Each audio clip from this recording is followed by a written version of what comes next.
तो आपका हमारे चैनल पर स्वागत है बच्चों।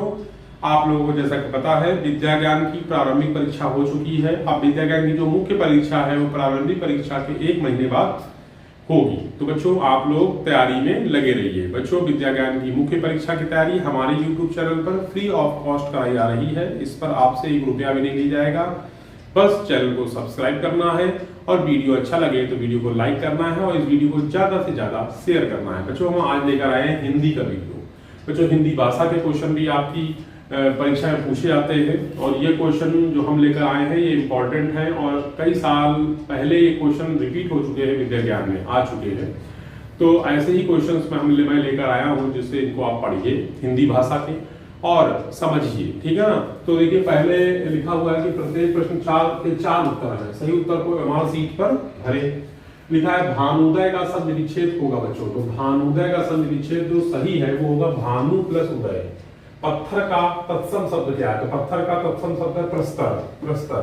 निर्भय शब्द में उपसर्ग है तो नी। मित्र शब्द की भाववाचक संज्ञा है तो मित्रता बच्चों, मित्रता। आगे तपस्वी का स्त्रीलिंग होता है तो बच्चों तपस्वी का स्त्रीलिंग क्या होगा? देखिए तपस्विनी, ठीक है ना। फिर ये जो प्रश्न है आपको इनको याद कर लेना है, इनको बार बार समझ के पढ़ना है जिससे कि आपका पेपर अच्छा हो। सुंदर लड़की है वाक्य में विशेषण क्या है? जो विशेषण को होता है जो विशेषता बताता है। रमा कैसी लड़की है? सुंदर। तो सुंदर इसकी विशेषण होगा। महाभारत के रचयिता है तो वेद व्यास, याद कर लीजिए। गागर में सागर भरना मुहावरे का था थोड़े में बहुत कहना। अध्यापक शब्द का बहुवचन है तो अध्यापक शब्द का बहुवचन जो अध्यापक गण। ठीक है। प्रश्न 10 से 14 निम्नलिखित गद्यांश को पढ़कर नीचे दिए गए बहुविकल्पी प्रश्नों के सही उत्तर छांटिए। बच्चों ये गद्यांश दे रखा है। इस गद्यांश एक गद्यांश आता है बच्चों आप लोग उसमें विद्या ज्ञान की जो हिंदी भाषा की परीक्षा है उसमें एक गद्यांश आता है। उस गद्यांश को आपको ध्यान से पढ़ना है। पहला काम तो पहला काम देखिए पहले ध्यान से पढ़ते लिखा सादा जीवन उच्च विचार सूक्ति को दैनिक जीवन में व्यवहार में लाया जाए तो समाज में व्याप्त अनेक बुराइयों से स्वतः ही मुक्ति मिल जाएगी। तड़क भड़क शान शौकत और बाह्य आडंबर में जीवन की सार्थकता नहीं है। जीवन की सार्थकता श्रेष्ठ कार्यों को करने में है। जिन लोगों में समाज सेवा की ललक है सादा जीवन और उच्च विचार के आदर्श का पालन करने से उन्हें समाज में सर्वोच्च सादर सम्मान मिलता है। उच्च विचार वे है जो मानव मात्र के कल्याण की ओर ले जाते हैं। जो वो जीवों पर दया करो, बुरा मत देखो, बुरा मत सुनो, ऐसी अनेक कल्याण की बातों से जिसका मस्तिष्क ओतप्रोत होगा वह उच्च विचारों वाला व्यक्ति होगा। गांधी जी ठाट बाट का जीवन बिताने में समर्थ थे। वे भोग विलास की सभी साधन जुटा सकते थे लेकिन उन्होंने अपने जीवन में केवल उन्हीं वस्तुओं का उपभोग समझा जो सामान्य से सामान्य व्यक्ति को सरलता से उपलब्ध हो सकती है। उनकी सादगी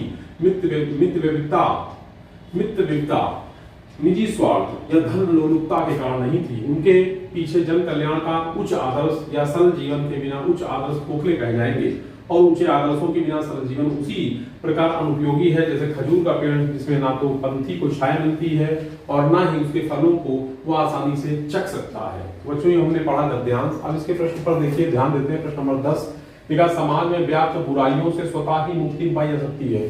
तो देखिए समाज में जो व्याप्त देखिए यहाँ पे लिखा समाज में व्याप्त अनेक बुराइयों से स्वतः ही मुक्ति मिल जाएगी यदि सादा जीवन उच्च विचार सूक्ति को वो व्यवहार में लाए। तो सादा जीवन उच्च विचार को व्यवहार में लाकर तो इसका बी ऑप्शन बच्चों की सार्थकता है। श्रेष्ठ कार्यों को करने में, बाह्य आडंबर में, शान शौकत में, बाह्य साधनों में नहीं, श्रेष्ठ कार्यों को करने में। इसका ए ऑप्शन सही है। 12वां क्वेश्चन कह रहा है गांधी जी की सादगी के पीछे कारण क्या था? मितव्ययिता, निजी स्वार्थ या धन लोलुपता। तो यहाँ लिखा भी है उनकी यह सादगी मितव्ययिता, निजी स्वार्थ या धन लोलुपता के कारण नहीं थी। तो मतलब ये 3 चीज तो होंगी नहीं, ठीक है ना।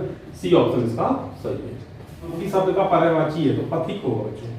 कर उपरोक्त गद्यांश का उपयुक्त शीर्षक है तो उच्च आदर्श नहीं, जीवन और सादगी, जीवन की सार्थकता, सादा जीवन उच्च विचार। बच्चों सादा जीवन उच्च विचार इसका जो है बच्चों हमारा क्या है टाइटल है, शीर्षक हो सकता है सादा जीवन उच्च विचार। ठीक, तो इस तरह से आपके गद्यांश खत्म हुए। 10 से 14 तक प्रश्न थे इसमें। 10, 11, 12, 13, 14 5 प्रश्न थे टोटल इसके अंदर, ठीक है ना। इसी तरह से गद्यांश आपका विद्या ज्ञान की मुख्य परीक्षा में भी आएगा। आपको गलत नहीं करना है। सबसे छोटी इकाई है ऑप्शन में दे रखते हैं तो वर्ण है। संस्कृत और हिंदी की लिपि है तो देवनागरी लिपि है। मनुष्य के मनोभावों को जिस रूप में लिखकर व्यक्त किया जाता है वो भाषा का लिखित रूप है बच्चों। लेखन साक्षरता का एक रूप है बच्चों। लिखने का निरंतर हमें अभ्यास करते रहना चाहिए। स्तुति शब्द के लिए सही वर्ण विच्छेद है तो मेरे हिसाब से ये है स त उ ते ई, स्तुति। ठीक है, इस तरह से 20 प्रश्न कंप्लीट हुए विद्या ज्ञान की मुख्य परीक्षा के लिए। आप लोग इस वीडियो को देखिए, वीडियो कैसा लगा जरूर बताइएगा। और एक बात बच्चों, निरंतर अभ्यास करते रहिए क्योंकि 1 महीने बाद आपकी मुख्य परीक्षा है। और जिन लोगों ने ढीला ढाली किया, जिन्होंने कहा सोचा कि नहीं अभी कुछ दिन रुक जाते हैं मुख्य परीक्षा की तैयारी के लिए, तो वो फिर गड्ढे में चले जाएंगे। ठीक है ना, तो आज इतना ही रखते हैं, कल फिर मिलते हैं। जय हिंद, जय भारत।